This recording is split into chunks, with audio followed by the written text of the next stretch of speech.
Hello and welcome to this episode of the P&E podcast. My name's Jack Jacob and I am your host.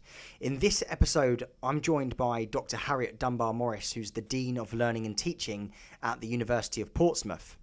We discuss where Harriet grew up in a small village in Scotland, through to studying French at the University of Sussex in Brighton, and then on to France at the University of Toulouse. Harriet's quite a shy person naturally, so moving to a new country and having to assimilate whilst learning the language was a challenge, but Harriet speaks about how she often tells herself that things are difficult for a reason and that she has to pull her socks up and get on with it even if something is challenging. Harriet worked incredibly hard to achieve a doctorate in her field and is still working today towards becoming a professor. As a leader, she is passionate about improving the student experience and therefore student outcomes, and prides herself on being a problem solver. Please do enjoy this episode as we get to know the person behind the job title.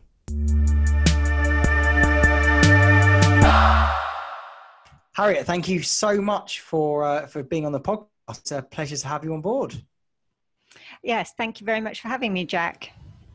So as you know, the podcast series is titled The Person Behind the Job Title. So very much about getting to know you as a person, some of your major achievements, some of the things that you've experienced in your career, and really your journey to becoming the Dean of Learning and Teaching at Portsmouth, and hopefully a few things and bits of inspiration in between that. So let's start really kind of from when you was young. So whereabouts did you grow up?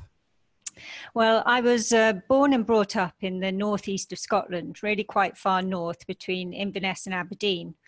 And that was quite different from where I am now. So quite a small village, a mile or so away from where I lived in the countryside, where everybody knew me and I knew everybody.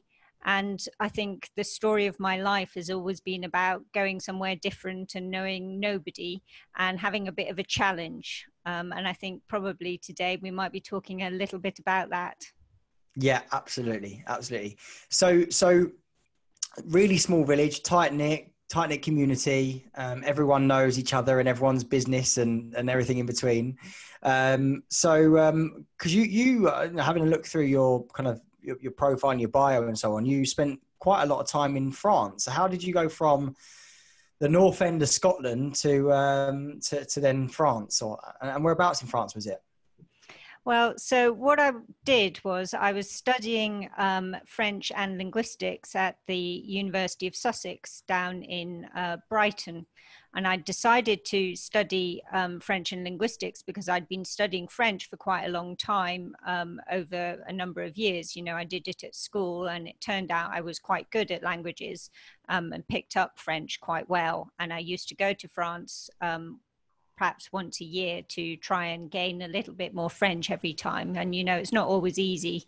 You don't always pick up quite as much French as you think you do.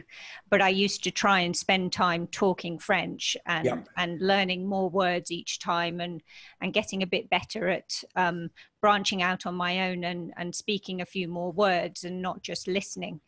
And my parents said to me when I was thinking about what I would study at university, that I ought to go and study French since I'd put so much effort into it. And I said to myself, okay, well, that's fine, but they're not going to choose exactly what I'm going to study at university. I must choose for myself something too. So I decided to study linguistics, which was one of the things that you could do as an option. So I did a joint honours at the University of Sussex. But also at Sussex, you were able to choose which school you belonged to. So you could do some additional things. So I did French and linguistics as a joint honours in the European school, which allowed me also to study European literature and politics and so on. So it was quite an interesting course. Yeah. And as I said, you know, it was one of the ways in which I could go as far away as possible to somewhere where nobody knew me and I could have a chance to be perhaps somebody a bit different and have a bit of a challenge. So I went to Sussex to do French and linguistics in the European school. Yeah. And sorry to interrupt. How did you find Brighton as a city from you know being in a small assume rural village of some description in Scotland to then being in a busy,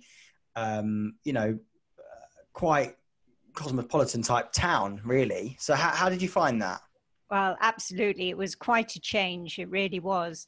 And a lot of people came from London and the big city. So they really were quite different to the sort of people I'd been at school with and the sort of lifestyle that I was used to. So in the town nearest to me, there was one nightclub called Joanna's, and it's still there. And it's the only place to go in Elgin.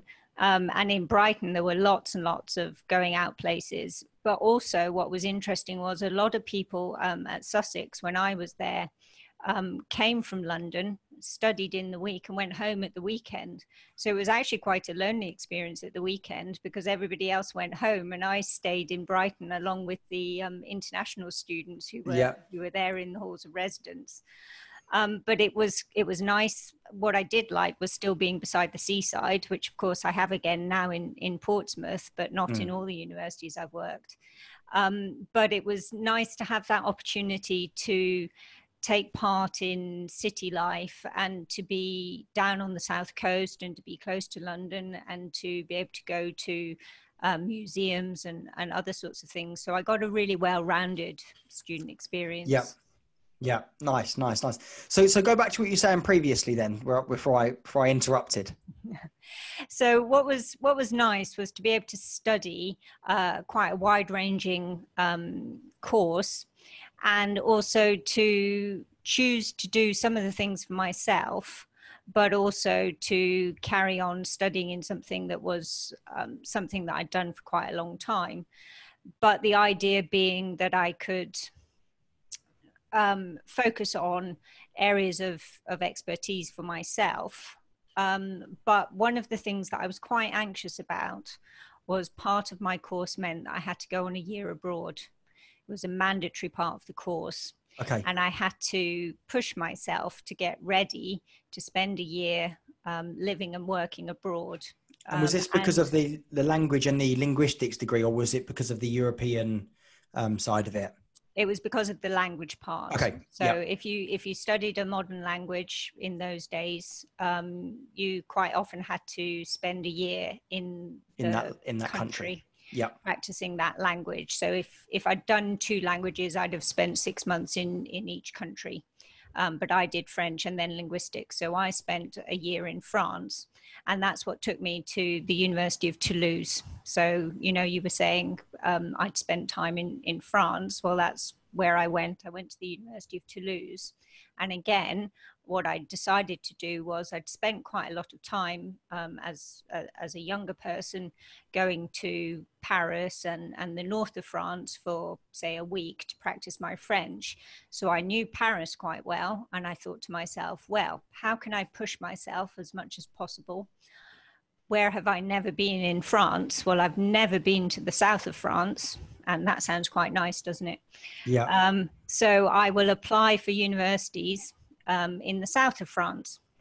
And it was about applying, because what I had to do was prove that I had the language skills and the ability to study abroad in the same way as you have to prove that you've got the ability to study in this country. So I had to take some exams, which were organized by the embassy in this country to prove the level of my language skill. And that allowed me, and they gave me a piece of paper that showed how much ability I had in French, and also my ability to study at higher education level. And they gave me a piece of paper that said I could go and study in a French university, and I could apply to universities to be taken on there for a year. Yeah. So I applied to several, and Toulouse is the one that accepted me, and I turned up to start studying linguistics in France. Nice. So I can imagine, you went from, was that the first time that you had been tested completely in French, where the questions were presented in French? And obviously, I assume, when you're doing your French degree, are some of the questions positioned in English and then you answer in French? Or was you used to that? Well, quite often in the UK, most of the teaching is done in French to try and make sure that you're doing quite a bit of it in French, whereas actually in France, quite a bit of the teaching, if you're studying English in France, quite a bit of it actually happened in those days in French, which I found a bit amusing, really. If you're studying a foreign language, it's quite good if you actually get taught and assessed in it. But that's not necessarily the case anymore. But back in those days, which is back in the 90s, a long time ago, that wasn't the case. But it was a full-on exam. It was, you know, I had to go to London to take it, and I was only, what would I have been, something like 19 years of age. Yeah. How was that for you then as an experience? You know, 19, you know, a young lady going to not just actually out of your, you know, your home country. You know, you've almost gone 2 countries deep, haven't you? You know, you've gone from Scotland into England, and England into France. So again, a completely different culture, a completely different language, a completely different way of living. Was that daunting for you? How did you cope with that? Well, I'm quite a shy person, and I do spend quite a lot of time telling myself that, you know, some things are quite difficult, and they're difficult for a reason, and you have to take yourself in hand and, you know, pull your socks up and get on with things. So I tend to give myself a good talking to when I've got something that might be a little bit difficult to do. And I found the idea of going on the year abroad quite worrying at the age of 18, 19. And I knew it was coming, and I was quite anxious about it, but I also knew it was going to be good for me. And it was quite difficult when I knew I was going to get on a plane to fly off to Toulouse. And you can't get to Toulouse from the north of Scotland directly. So I had to fly from Inverness to London, and then change in London in the big airport, as I thought of it. And then from Heathrow, London, was it? yes. Yeah. And then from London out to Toulouse. But I knew that it was going to be good for me. So I told myself, right, you know, pick yourself up and get on with this. Pull your socks up and get on with it. Yeah, exactly. This will be good for you. And that's the sort of approach that I've taken all my life to things. You know, what doesn't kill you makes you stronger. Yeah. Is that one of your mottos you go by? It is. Yeah. It is. And I think that's a good way of thinking about things. There were 3 other people from the university who went on their year abroad at the same time as me, and they made different choices. So they decided to live together as a group of English speaking people at Toulouse. And I don't think that they got the same experience as me, because I chose to live with a French girl and speak French all the time. And I went to French classes, and they lived together with other English speaking people. And I think they spoke a lot of English together. And I don't think that they gained the same French experience. Sure. Yeah. That makes sense. At 19, that's quite an interesting decision you made, because the easy option would for you to have gone with the other 3 that had gone to Toulouse from your university with you, and kind of bunked down with them and kind of stayed in your English bubble in France, right? I think if I was in that position, that's probably what I would have done. You know, it was, you know, the easier option as such, and you know, your brain also always navigates right to the easier option, doesn't it? I suppose that's where you have to, you know, to tell yourself that no, this is good for me. This is so. Was that a tough decision to make, or was you really headstrong that no, you wanted a true French experience and to live with a French person? I wanted a proper French experience, and I wanted to improve my French, because what was the point otherwise of doing it? But also because I'd passed the exams, and they said that I had a good level of French and a good level of higher education experience. They said that I could take the classes at undergraduate level. So effectively what they allowed me to do was, this was my 3rd year of undergraduate experience, and they allowed me to do my 3rd year as a university student. So it was like I was continuing exactly where I was in the UK system. And I thought to myself, this is an opportunity and I'm going to make the most of it. So I took all the classes, and because I was taking all the classes, I decided to take all the exams as well. And then I passed all the exams. And that's what gave me the opportunity to stay on in the following years. Oh, so you didn't go back to England? So yeah, in the end, I didn't go back. Well, in the first place, I didn't go back for the next year because I'd passed all the exams of the third year. And I thought, well, why would I go back and do the third year again back at Sussex when I've just passed the third year in Toulouse? So I'll stay and do another year because I've enjoyed it. And I could do my master's year instead. Yeah. And then I'd done my master's, and there was another year you could do there called a postgraduate diploma, which is a stage that we don't necessarily do in this country. But if you're thinking about doing a PhD here, there, you do a postgraduate diploma first. And I thought, well, I'll do another year and I'll get a job to keep me going, and I'll do the postgraduate diploma.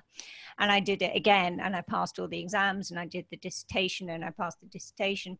And then I decided to do my Stay PhD and do your as well. PhD. And then the next thing you know, it's 10 years on.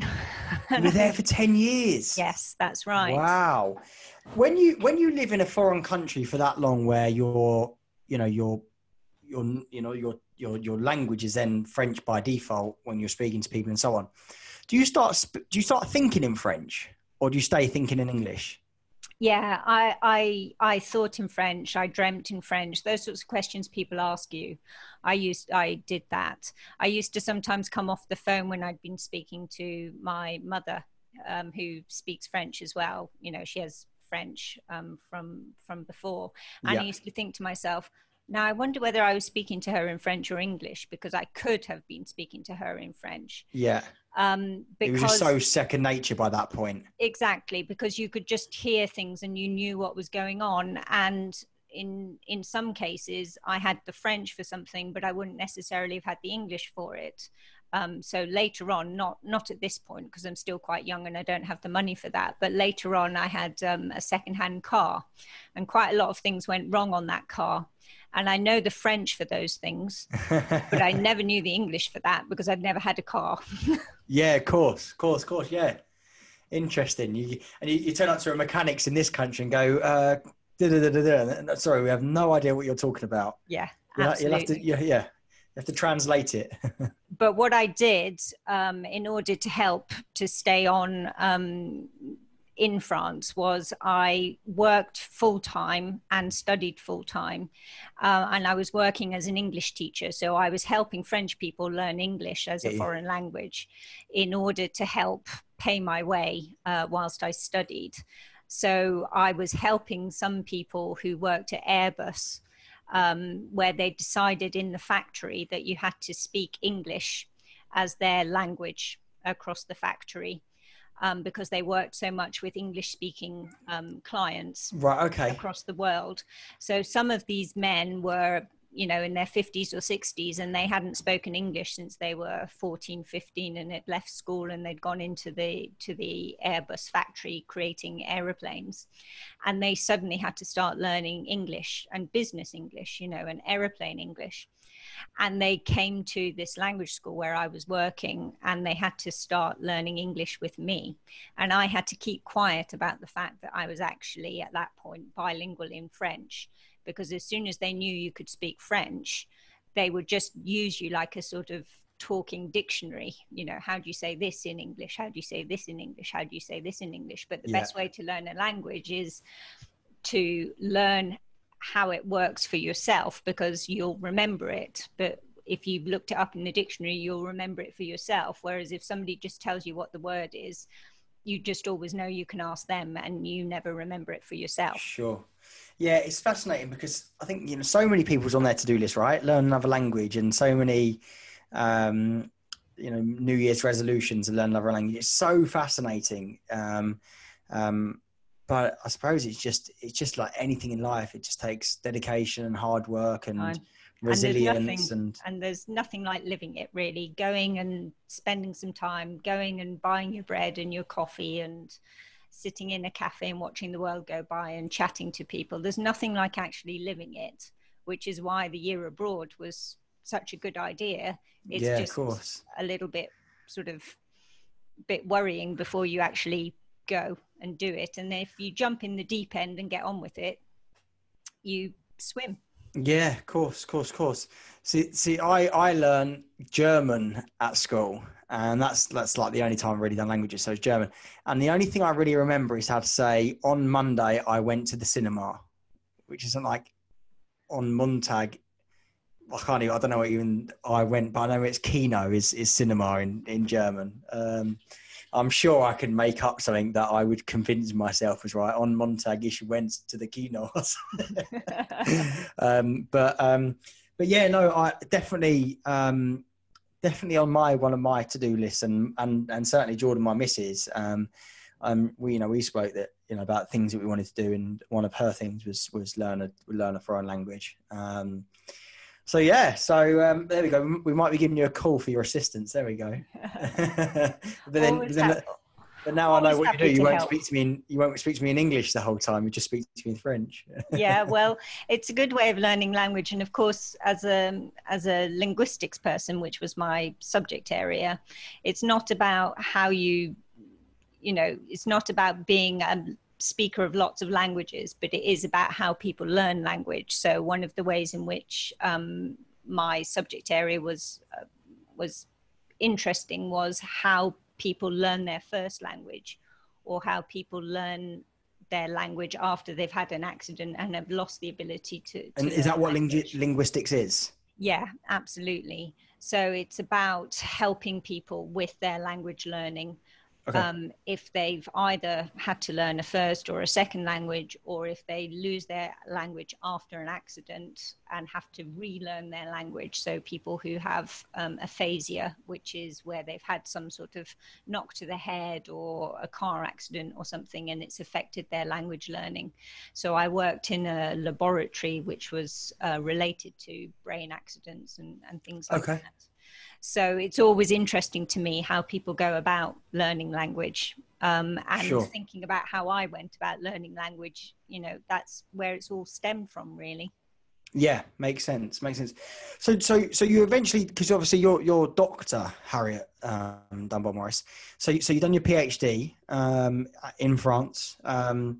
And that was in linguistics and language, or just linguistic? In linguistics, yeah. Okay. So I was studying French and linguistics at Sussex when I was here, and I did 2 years, and then I went to France. And when I went to France, obviously, then I was only studying linguistics because I was in France, but I was studying it in the language of French. Yeah. And I carried on in linguistics for a number of years, and did my PhD. So we're, 5 or 6 years later on, I've got a bit better at the French, and I'm 26, 27 years of age, and it comes time to defend my thesis in French. And what's quite interesting about that was that in this country, that's quite a sort of private affair. You write your PhD, your thesis, and you defend it in front of 2 or 3 people in the UK. Okay. In France, it's a public affair. So anybody can walk in off the street and listen to you defend your thesis. And it's also quite a sort of serious affair. You have what they call a jury. I was going to say, it sounds like a bit of a court scenario. Yeah, exactly. There's sort of 4 or 5 people there, including your supervisor and then some external supervisors. And they sit at a table and they watch you present your thesis, and you present for quite some period of time, which is great because it's the first time you get to talk about this research you've been doing on your own for ages and ages. And then they ask you questions about it. And then there's a room full of people watching you doing all this. And then they send you out of the room, and then they decide what mark they're going to give you. And in this country, you either get your thesis or you don't. And you get asked if you're going to be given any corrections to make. But that's all that happens in this country. Whereas in France, they give you a grading. So a bit like for a degree, you get a first, a 2-1, a 2-2, or a third. Yeah. Well, in France, you get marks like that. So you get told, you know, how well you've done. And they call you back in and tell you what mark you're going to get on the day. So I spent an hour defending my thesis in public with my family on the front row, looking to see how this was going and trying to understand. All in French, I assume. Yeah, all in French and everything written in French. And they were sort of sitting in the front row trying to understand, you know, how was the grilling going? Were the questions any good? You know, was I doing okay? Were they being mean to me? And then we were sent out, and then they're all standing around outside asking me how it went and did I think I would get a good mark and so on. And it seemed to me that we were outside for ages and ages. And then we were called back in, and I was given my mark, and I didn't get any corrections at all, which is, you know, very good. So no corrections, no typos, no bad grammar, no spelling mistakes. And I got the top mark for the thesis. And then my supervisor told me afterwards, I said, gosh, you were in there a long time. Was it very difficult to decide? And he said, oh, no, not at all. We decided straight away, but we hadn't seen each other for ages. So we thought we'd have a chat. So you're out in the holding lobby area or whatever, worrying about, and they're having a catch up. Yeah. Yeah. But apparently, did you thank him for that? I did. Apparently that happens in this country too, but you know, I didn't know that. And my family were asking me because they thought I would know all the details. So I always think about that now when I'm doing supervision for doctoral students. I try and make sure that they know exactly what to expect and how things are going to work. Yeah. So that they don't get any, you know, even more nervous moments made even more nervous by things that we do, because as academics, you know, we're very busy and we don't often get to see each other. And something like that is a great opportunity to see one of your peers and have a chat about a paper you're trying to write. Of course. So 10 years in France. So talk to me about, you know, so you'd worked in the lab, specializing in people that have had kind of accidents and are looking to kind of relearn languages and so on and so forth. What happened when you got back to England then? A job came up at the University of Oxford. And I thought, well, you know, I'll give it a go. It's quite competitive. You know, not everybody will get a job at Oxford who applies at Oxford, but, you know, let's see. And it was something slightly different. So it may or may not work because it wasn't in linguistics anymore. It was in higher education as a topic. And surprise, surprise, I got a job at the University of Oxford. So I moved from Toulouse to the University of Oxford and started working in an institute there, looking at research into higher education and how students make the transition and transition into higher education and their experience of studying in higher education. And that's when I made that change from linguistics as a subject to higher education as a subject. Yeah, makes sense. And so that job, one of the most, if not the most prestigious university in the world, let alone, you know, in the United Kingdom. What was that like as an experience for you then, from going from, you know, culture Brighton to then, you know, south of France to then, you know, a very prestigious and an organization like that?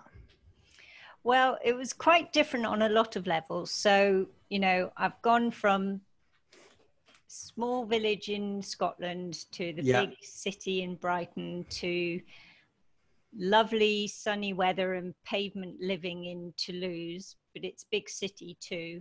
Yeah. To Oxford, which is beautiful, but it rains quite a lot.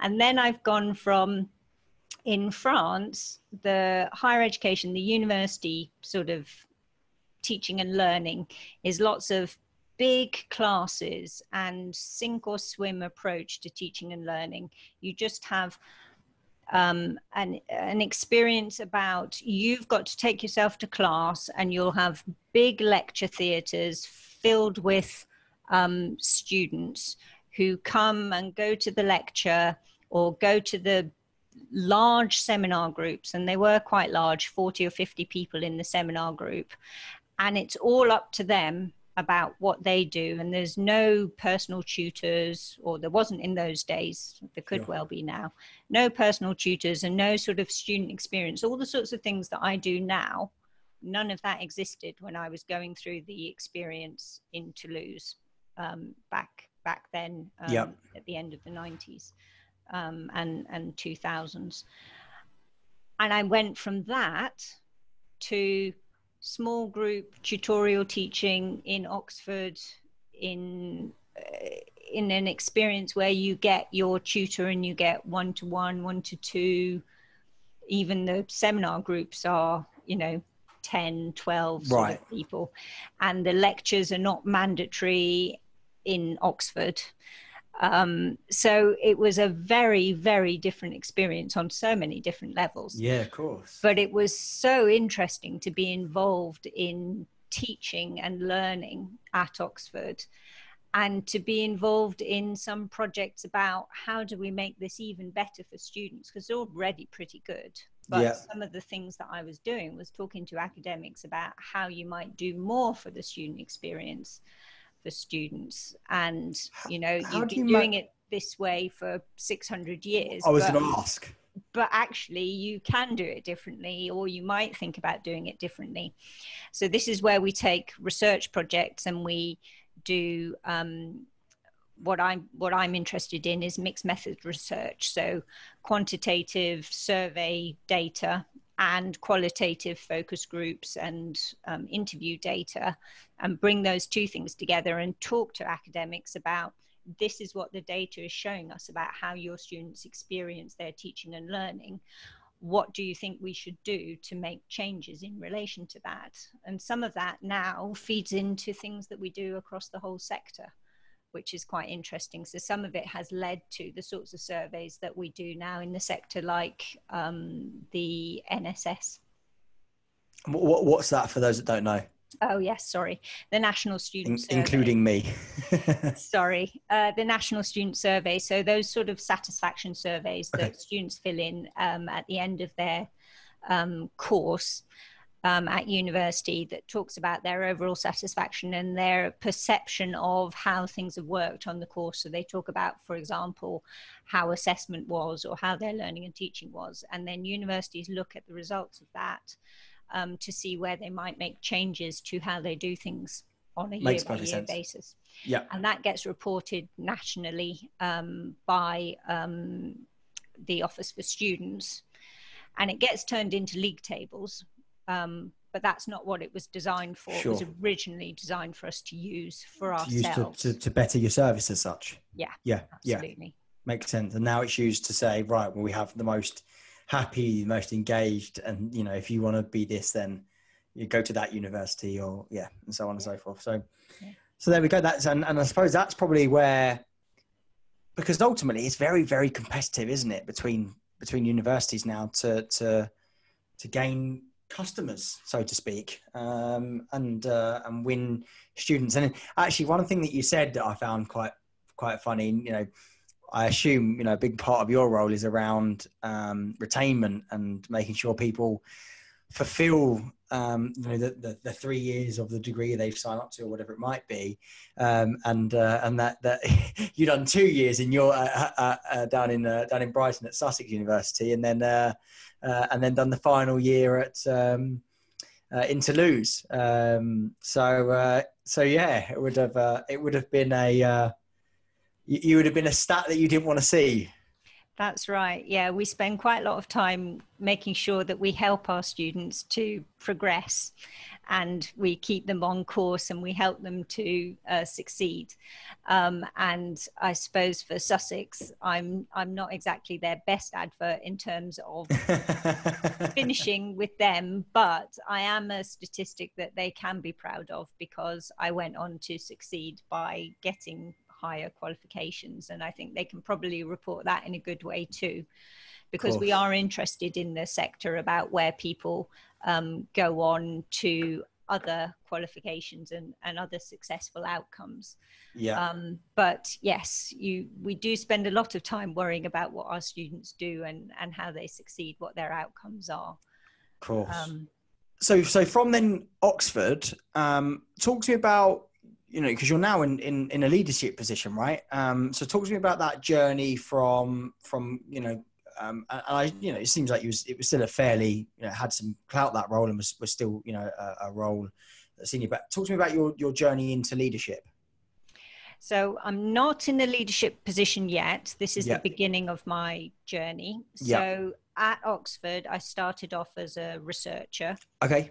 And that's where I start my leadership. So I start as a researcher at Oxford, and I gradually start to build expertise in higher education and start basically zigzagging around the country into different universities and different organizations as I go up the leadership ladder, I suppose. Yep.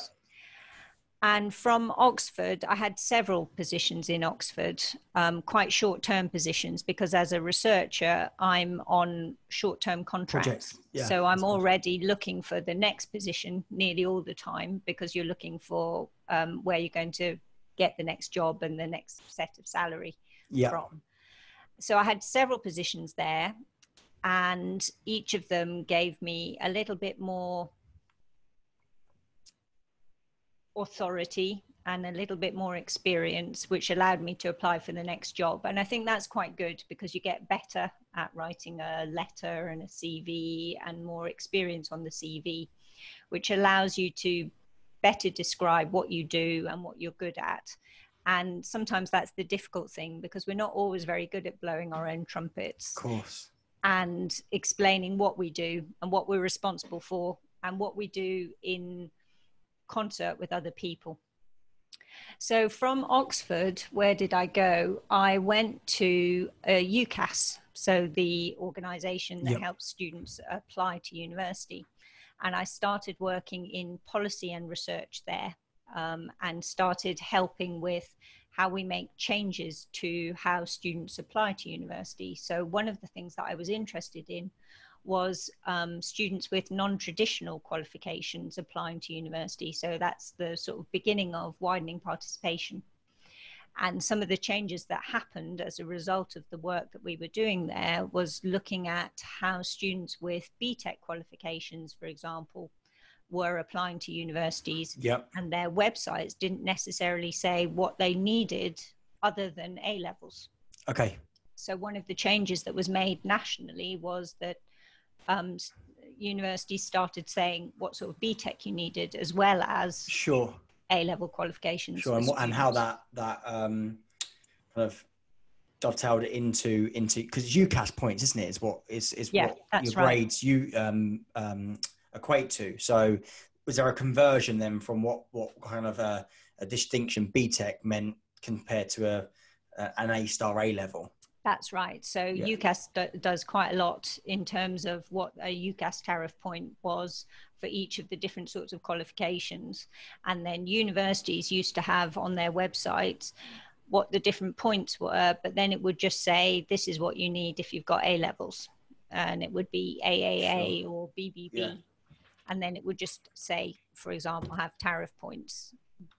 But it wouldn't say for any of the other students. So students who weren't A-level students, who might be the least likely to pick up the phone and talk to a university, were the ones who would have to pick up the phone and talk to a university to find out what that meant in terms of their BTEC or other qualification. So for example, for a Scottish student, like I would have been, not that I did do hires, but if they'd taken hires, they would have had to find out what it meant for hires. Sure. I actually took A-levels because I knew I wanted to go to England for university. So I thought it would be easier if I took A-levels. But my, other Scottish colleagues would have taken hires, BTECs and all sorts of other qualifications. Makes sense. So I went then from UCAS, then I thought it would be nice to go back into slightly closer to university. So I went to a mission group. So that's a group that brings together a number of universities of a similar sort of grouping. So I went into a mission group called the 1994 group. It doesn't exist anymore, but it was a grouping of small and medium-sized research-intensive universities. Okay. And they were based in central London on Trafalgar Square. Yeah. And I was in and out on the train, 2.5 hours each way. No way. How long did you do that for? I did it for a year. Wow. Yeah. 5 hours commuting a day. Yeah, I used to work from home. I used to try and get a day or sometimes 2 days at home. But yeah, it was quite a long time. I used to work on the train. I was like, it would be perfect now. I was very well set up for what we're doing now in COVID-19 pandemic. But I was like a little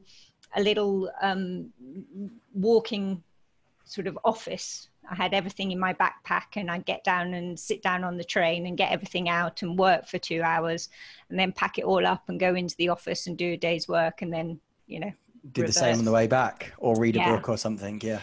But, it was universities like Bath and Exeter and, Lancaster, that sort of type of university. Yeah. Really, really committed to the student experience. That's what brought them all together. Yep. And I did a year there working with them on things about technology enhanced learning to enhance the student experience. That was one of the things that we were focused on. And that was really interesting. It was a really good year. But one of the things that happened was I felt that I'd had, some time at UCAS and then some time in the mission group, but I wasn't in a university. So I wasn't directly affecting the students. Sure. So I said to myself, I need to get a job where I'm actually making a difference to students. And that's the thing that I've been doing all the time since I, got back to the UK, is making a difference to students and their experience of higher education. So I got myself a job at the University of Bath. Yeah.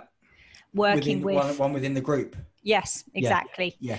Working with, he was the Pro Vice Chancellor Learning and Teaching at the time. Okay. So I'd met him through the group and he wanted to bring in somebody to help him really advance the focus on learning and teaching and student experience. Yeah. And just so a quick one before you go on to the role. Where does that passion come from, do you think? This whole about enhancing the student experience and ultimately around your role that you do now, but you've mentioned it throughout, your role at Oxford, your role at UCAS, all of it is very much how can we better or give students more choices or where does that passion come from? Well, I think for me, it's a bit of a vocation. I think you have to really believe in what you do. And I think the sort of person that I am, I'm somebody who's a bit of a problem solver. I always like to try and make things better. I like to solve problems. I like to be able to do something that makes a difference. And perhaps the way in which I experienced those two different sorts of higher education, seeing how it was done in the UK, seeing how it was done in France, gave me that feeling that you can do things better and you can make it easier for students. And that probably was the beginning of understanding that student experience is really quite important, really quite central to what it is that we're trying to do. And if you make the student experience good, you actually help students to better succeed. And there's something about how as leaders, if you've got something that's very core and central to what you do and you can help other people understand what that is, you can really bring people with you. Bill George in America has written a book about that. It's called Authentic Leadership. And I think that's the sort of leader I am. I'm one of these people with a real sort of values-based leadership approach. And if people agree with my values and my direction of travel, then they can get on board with me and go in my direction of travel. And for me, that's about making a difference to the student experience and helping students to succeed for themselves, because I think that's at the core of it. We're not doing it for them, we're helping them to do it for themselves. Sure. Makes perfect sense. And I suppose it's, you know, it's not just, it controls everything, doesn't it? It controls the finances. It controls, you know, how organizations are ranked. You touched on that before. You know, I'm sure there probably is research, but I'm sure the happier the student is, the better they do grade wise as well. So then it also helps with those kind of achievement rankings as well. So when do you think that kind of vice chancellors or whoever it may be started to take the student experience more seriously? Well, I think certainly, I mean, the 94 group, that was very much about the student experience, and that would have been in the 90s when they decided that focus on the student experience was the way to go and to think about things. And you said students who are happy do well. It's not exactly students who are happy who do well, but students who engage, students with good engagement statistics and measures that we can look at, get better outcomes. And there is research on that. And if we focus on the student experience, we can get them to engage better. Sure. So if they've got a poor experience, they're unlikely to engage. But if we make sure that the things that we change in the student experience encourage them to engage better, then we help them to help themselves to get better outcomes. Yeah, makes sense. So that's what I was doing in Bath. He was then the Pro Vice Chancellor, brought in to improve the student experience, and actually did quite a lot in terms of the student experience, and got awards for the university in terms of the student experience, which was great to do. Things that other universities have done since, but they were one of the first to do. So they brought in student experience officers in each of the faculties to focus on the student experience and to think about students in the whole package. Students who might not be the first who were the first in their families to go to university, who might not necessarily have gone to university before, who might not necessarily have that background, but you don't want to single them out as being different from the others, but you want to be able to provide some extra support around the edges. So giving roles in each faculty to look out and provide some support to those students so that they're getting something without having to be thought of as different. So you're not labeling anybody. Makes sense. So that was quite good. A couple of years there, and you'll hear this a lot now, a couple of years there, and then on to Bradford, the University. I was going to say, you like to travel, don't you? I think I might be keeping some of the removal companies in funds. Across England, profitable. Jump in a truck and move our stuff across the country. So from Bath to Bradford, where I joined the senior management team there and worked with the Vice Chancellor there. So he had been one of my Vice Chancellors at the 94 group, but he'd changed then from being the Vice Chancellor at York to the Vice Chancellor at Bradford. And he, a bit like me, quite likes a challenge. So he'd taken on the challenge of Bradford, which is a pre-92 university. And we worked on quite a few different projects, but one of the ones that I really enjoyed working on, which was different, was setting up an international sort of grouping, World Technology University Network. So I worked with him on contacting lots and lots of international vice chancellors to set up a network of technology universities, and it's technology in the wider sense. It's not just, you know, computers and things. Sure. And that was started off with a congress which we held at Bradford, and brought all these international universities to Bradford to show what this network could achieve. Yeah. And it's gone on even since I left. Wow. Into quite a nice network of universities doing exchanges, staff and student exchanges, and has a congress every year. They met in India 2 years ago. So it's been a really great success, and it was so interesting to talk to all these other international universities like Bradford, but not like Bradford, about the sorts of things that they do. Yeah, no, it sounds like something really quite fun to be a part of as well, you know, setting something up from scratch. Something that, you know, I love doing that kind of stuff, you know, from real kind of concept to getting it going, and making something that's just an idea into something that's actually real, and provides value. So that must have been a major achievement for you. Yeah, that was a pretty big achievement. What do you think is the proudest achievement you've got then? Well, there are a few, and some of them are more personal than others. But perhaps the markers of some of my achievements are the things that I sort of feel the most proud of. Yeah. So 2 of those markers are that the Advanced HE, which was the Higher Education Academy, mark your achievement in leadership with something called Principal Fellow of the Higher Education Academy. Okay. And I achieved that, and it was based on things like the World Technology University Network and some of the other things that we've talked about today.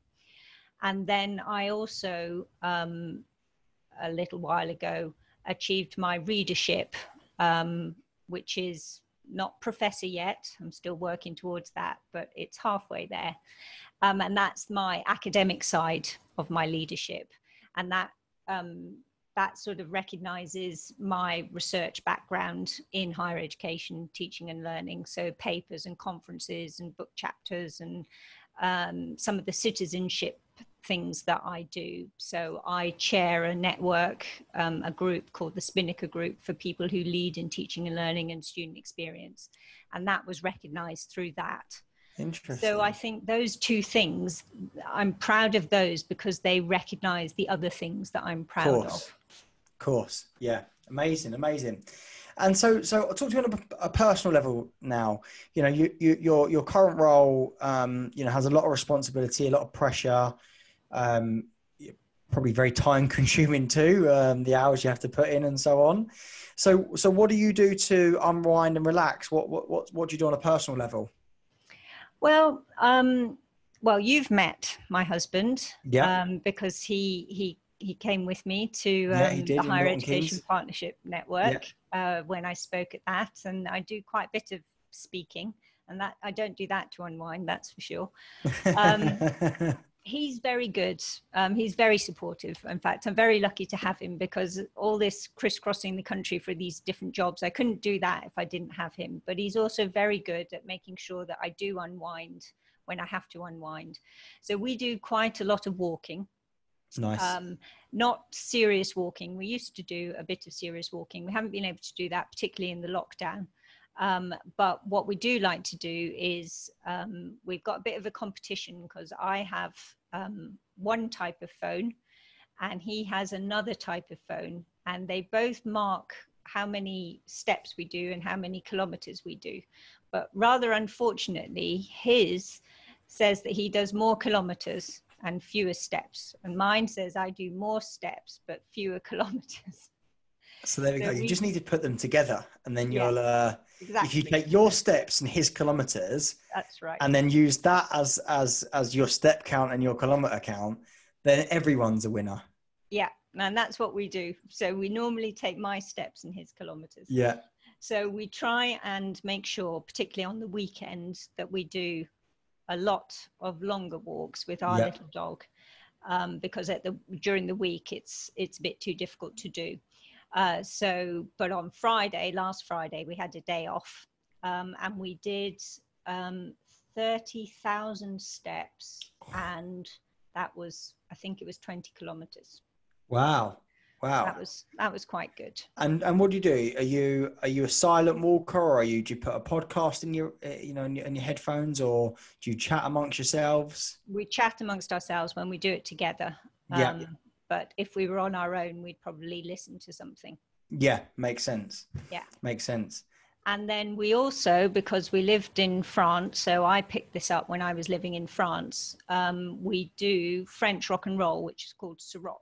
Okay. So we've done that quite seriously in a number of places where we've lived. And it was particularly good in Oxford because they had it in a number of different towns in Oxford and around Oxford. So you could actually dance every night if you wanted to. And there were some times when I did. But I haven't been able to do it since I arrived in Portsmouth because they don't run Siroc here. So it's a bit disappointing. But I can recommend it to anybody who's looking for good fun and exercise all in one I'm going to have to look at this. How do you spell that? Siroc, Ceroc. Pick up a pen that works. Ceroc, is it? Yeah, Siroc. Yeah. It's French rock and roll. I'll have to check that out. It sounds like fun. It is. It's a bit like jive, and some people do jive and other sort of derivatives, but Siroc was the one that I learned when I lived in France. So I really enjoy it, and anybody can do it, even people with 2 left feet. There we go. Well, that might suit me then. Well, it's been an absolute pleasure talking to you, and I've really enjoyed this conversation. So thank you ever so much for being on the show. But it's been great to get to know the person behind the job title. You're welcome, Jack. Thank you so much. Hi everybody, thanks so much for listening to that episode of the P&E podcast.